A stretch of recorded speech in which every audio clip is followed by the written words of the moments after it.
Okay, let's go into discussion and possible action of approval of bills and payroll and monthly reports. We'll start with our treasurer, please. Morning. Good morning, Honorable Judge and Commissioners. Raul Reyes, County Treasurer, for the record. Your Honor, this morning I have two items, the presentation of bills and disbursements, and then I also have the monthly report for the month of December 2024. This period for the bills and disbursement is for the period of January 10th through January 23rd, 2025. We did review and process for payment 525 invoices, which we have 238 checks ready to be released once approved, and that disbursement total is $1,249,304.95. We also have 139 electronic fund transfers ready to be processed for the payment of 401 invoices. That disbursement total, Judge and Commissioners, is $1,615,651.09. Prior to today's meeting, as per general order, we did release 62 checks, and that was for the payment of 133 invoices. That disbursement total, Your Honor, was $93,997.25. And then we also did process 3 electronic fund transfers for the payment of 15 invoices, and that disbursement total, as shown on your screen, is $191,285.76. I'm not sure if you have any questions regarding this first portion. Move to approve as per the release as per general order. Second. Motion seconds, any opposed? Motion carries, thank you. And then we did have some payment ratifications, not as much as the previous meeting, but we did have 12 invoices that were paid through 8 checks.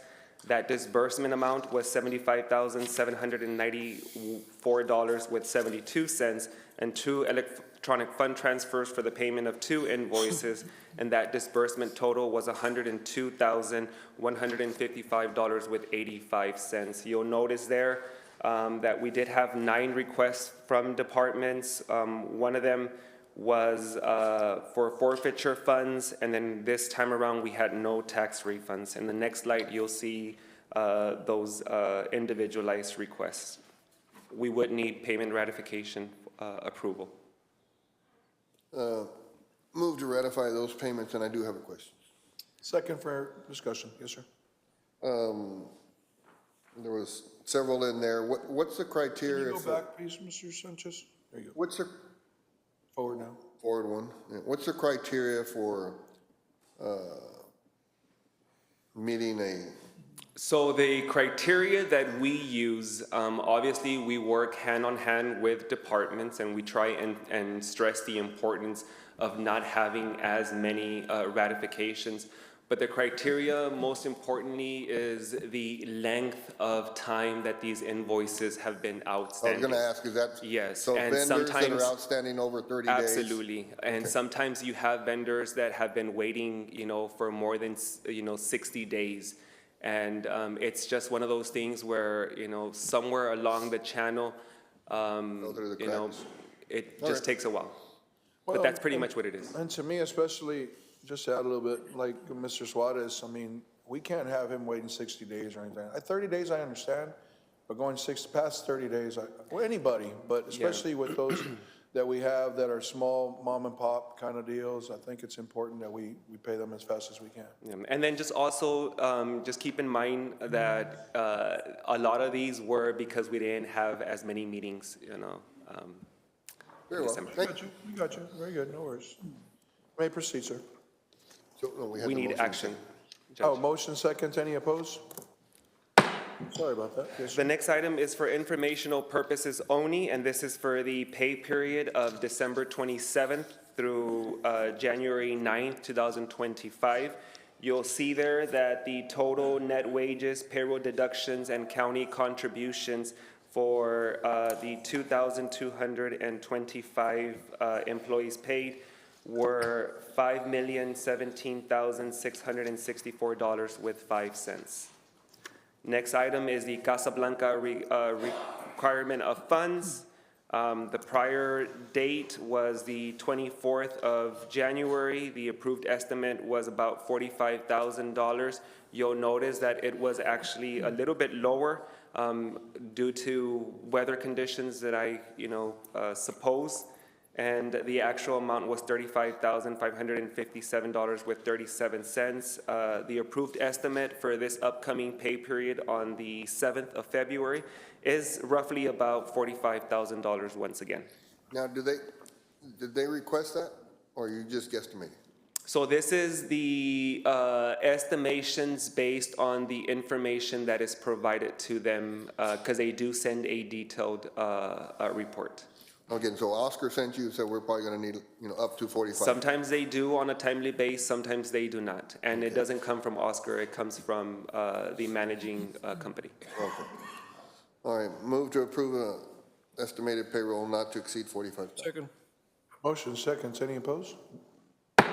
Motion carries. Thank you. The next item is the monthly report for December 2024. At the end of the month, our cash investment totals, you'll see there indicated in your screen. We had $186,947,736.77 cash on hand. And then we did have, in terms of our investment portfolio, $56,512,871.25. The total portfolio at the end of December 31st, 2024 was $243,460,608.02. You'll notice there the percentages, 76.8% cash, and then 23.2% are in our investment portfolios.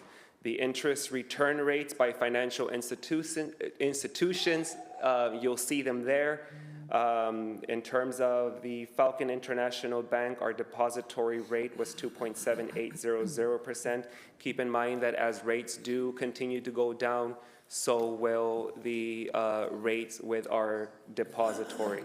And you'll see there that the interest generated was $266,159.83.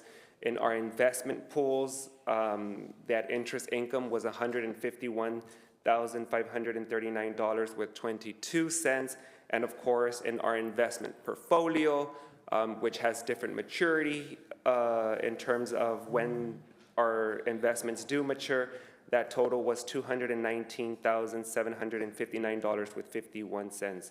All in all, the total investment income was $742,978 in terms of December 2024.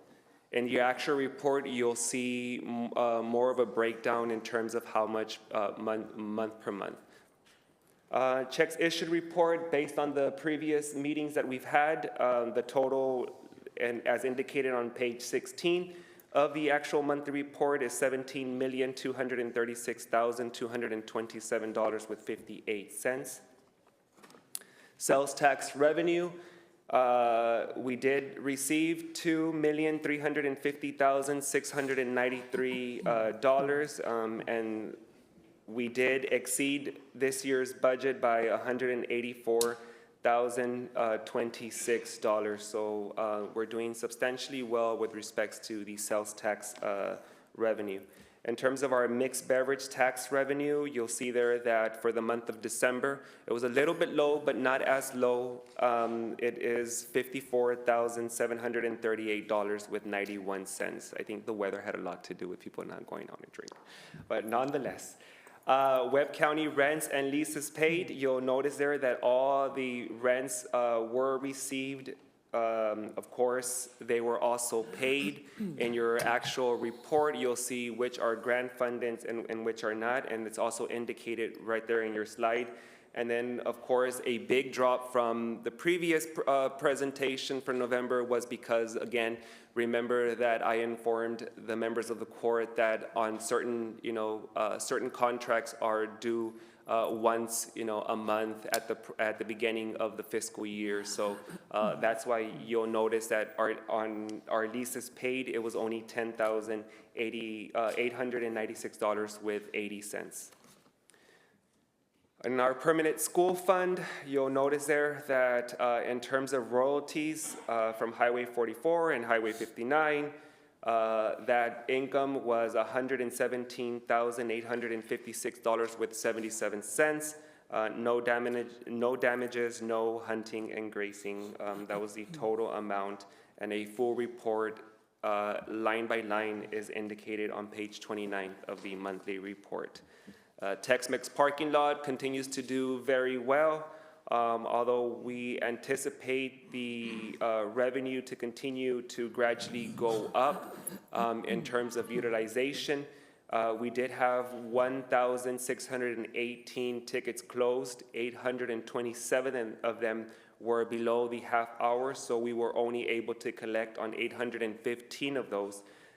We did issue out 12 coupon vouchers for jurors, and of course with the contract revenue and of course with the ticket revenue, the revenue for December was $4,280 with 0 cents, and a full report is indicated in page 32. Go back one slide on the royalties. Where? Yeah, there. Highway 59, Judge, $4,000. Nathan, can you go and look and pull those oil and gas leases? I'm pretty sure they're not connected to the Highway 44 leases. So I don't know if they're paying in commercial quantities anymore, so those leases might be able to be terminated. We can most certainly get with Mr. Breton. Let them pull the leases. They're probably 20% leases. Thank you. And Judge and Commissioners, that's all I have this morning. I'm not sure if y'all have any. Motion to accept report. Thank you. Any opposed? Thank you. Yes, Appreciate y'all you have a very blessed much. day. God bless you.